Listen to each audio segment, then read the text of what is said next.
verdade, isso é um ensaio, né, sobre liderança, né?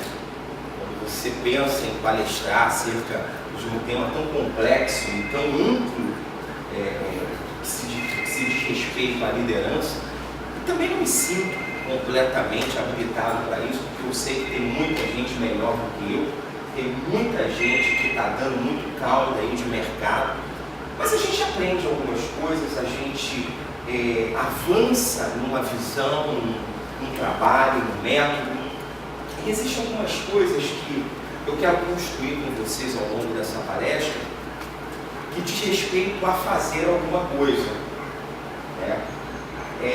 Lá no coaching, nós, enquanto estamos acompanhando os nossos clientes, nós temos uma máxima que diz o seguinte: é melhor você fazer do que você não fazer. Muitas das vezes é melhor sair mal feito do que você nunca ter tentado fazer alguma coisa. A ideia é sair do lugar, a ideia é dar um primeiro passo, a ideia é desobstruir aquele pensamento, aquela ideia de que não é possível fazer algo, de que para que isso seja feito eu preciso de recurso A, recurso B, recurso C, recurso D, e a gente nunca sai do lugar.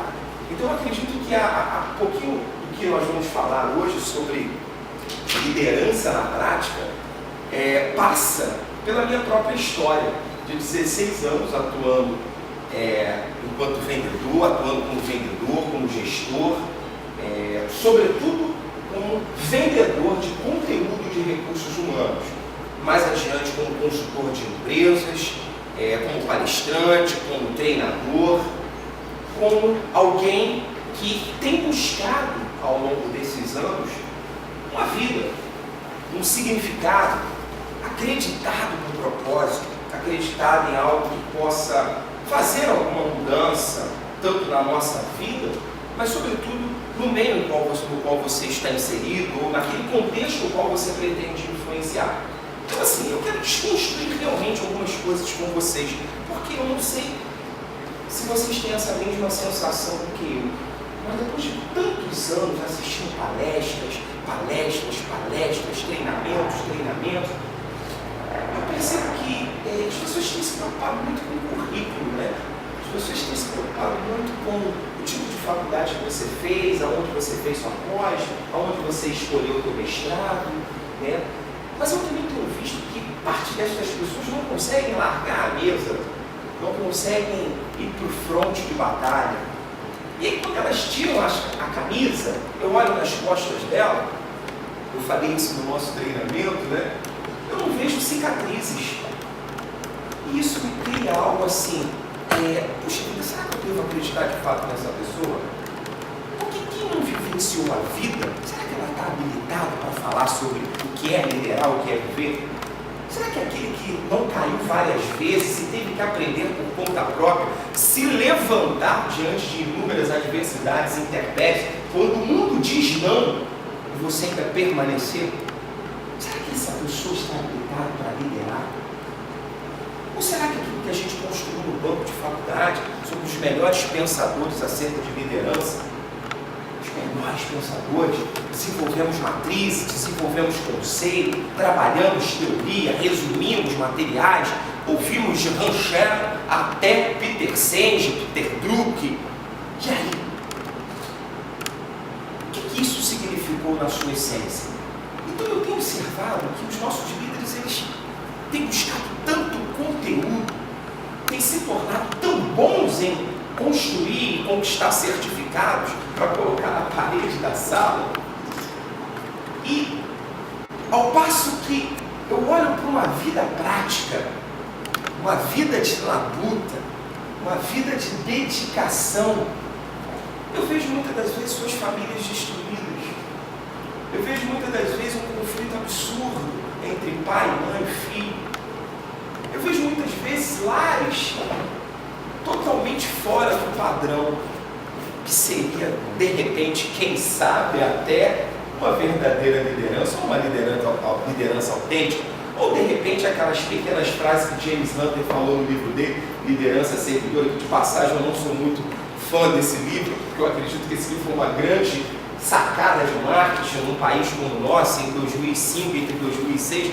quando nós vivíamos um auge de busca, de posicionamento, um país que vem se posicionando como terceiro, faz parte de algumas linhas de pensamento, sobretudo uma linha em que a nossa cultura ainda privilegia a pobreza, a miséria, privilegia a dependência, privilegia a autoridade. Esta autoridade não no aspecto de liderança ativa, mas sim no aspecto de submissão passiva.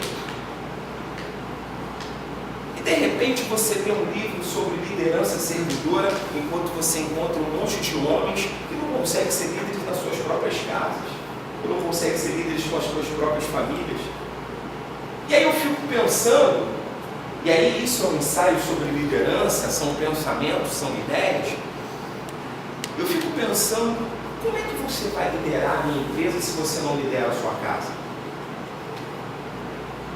Como é que você vai liderar os meus negócios ou outras vidas, quem sabe, de repente conduzi-las a um novo caminho, se você está sendo incapaz de liderar a si mesmo?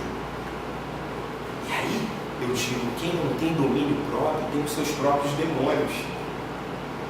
Quem não tem domínio próprio tem os seus próprios demônios. E os nossos líderes hoje passam por uma enxurrada de informação, mas estão com as almas deformadas. Estão com as almas deformadas. Pessoas se corrompem por tão pouco dinheiro, pessoas se corrompem por posições. E aí eu digo, não, você quer saber como é uma pessoa, dê dinheiro a ela. Eu não sou muito a favor dessa frase popular. Quer conhecer alguém, dê dinheiro a ela. Eu penso o contrário. Quer conhecer alguém, tira o que ela tem. E de repente você vai conhecer verdadeiramente aonde aquela pessoa está depositando o coração dela. E aí a gente vê um coração no dinheiro, a gente vê um coração nas coisas, a gente vê um coração em qualquer outra coisa. Quem sabe até de repente naquela posição que nós ocupamos. Mas liderar, isso é uma outra história.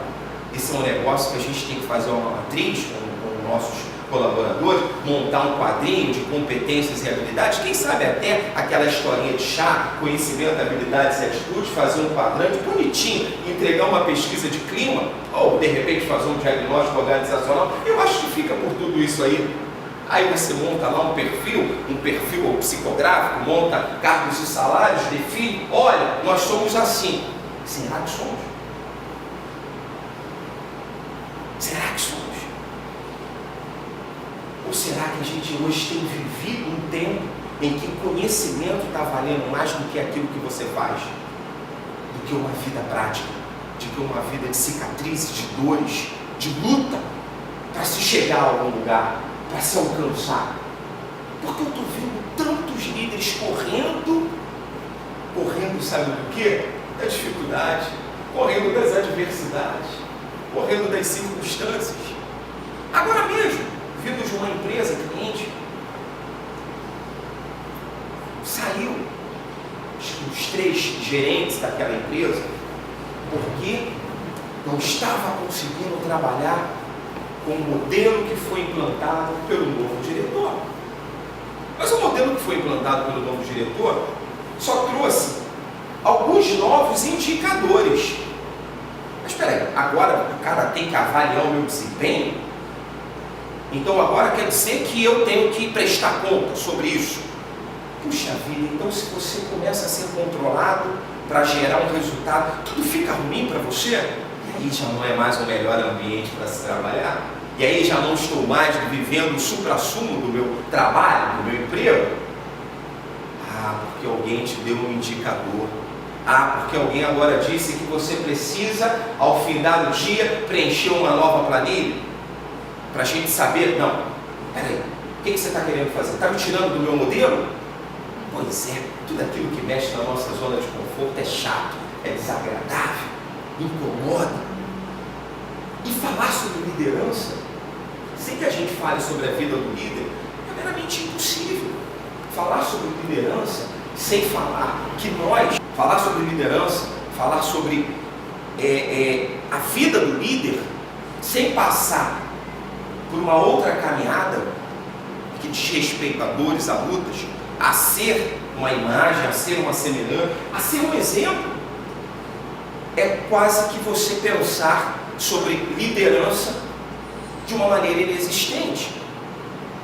Então, resumidamente, é dizer assim: eu não aprendi sobre liderança porque os livros me ensinaram, eu aprendi sobre liderança porque a vida me bateu, e porque depois eu tive que conceitualizar isso em alguns livros, e porque depois eu tive que desconstruir alguns comportamentos e reconstruir novos. Puxa vida, mas o que é a liderança para você? Tudo que você tem, tudo que você já ouviu, faz parte daquilo que você é. Isso já te ajuda a construir um conceito de liderança. Já te ajuda a construir um conceito de liderança. A partir do momento em que nós entendemos que a primeira pessoa que você deve liderar é a si mesmo, a gente começa a entender que a liderança, ela começa sobre aquilo que você domina, sobre aquilo que você governa, e eu chamo de mente governante. Começa a conhecer a si mesmo. Eu me lembro que, rapidamente, lá no nosso treinamento de capacitação de gerentes e líderes, que é esse treinamento aqui, há um momento em que eu começo falando que conhecer a si mesmo hoje é um grande desafio para a nossa sociedade. Até porque a nossa sociedade, ela passa por 3 estágios. As nossas equipes estão hoje em 3 momentos. Ou você tem uma equipe criança, uma equipe criança ainda, uma equipe jovem, que precisa de um certo conteúdo, ou você tem uma equipe adolescente, ou você tem uma equipe adulta. Mas enquanto uma equipe pequena, criança, uma equipe dependente, ela carece de algumas informações, ela carece de conteúdos que talvez vai explicar o choque que você tem quando você pede uma determinada tarefa. Como, por exemplo, hoje, eu não sei como você lidera a si mesmo, mas as pessoas que rodeiam você também sentem a mesma dificuldade, têm a mesma deficiência de liderar a si mesmo. Porque em nenhum momento na nossa sociedade, na nossa cultura, nós fomos expostos à necessidade de conhecer os nossos próprios valores, de conhecer a si mesmo, de identificar crenças que nos limitam ou que nos fortalecem. Em nenhum momento da nossa sociedade nós fomos construídos a partir de uma visão de liberdade, mas sim dentro de um parâmetro limitado e extravagável. Talvez por isso que hoje, no tempo que nós vivemos, a busca por treinamentos de autodesenvolvimento, a busca por coaching, a busca por crescimento, a busca por conhecimento tem sido tão evidenciada. Porque o homem está buscando conhecer a si mesmo.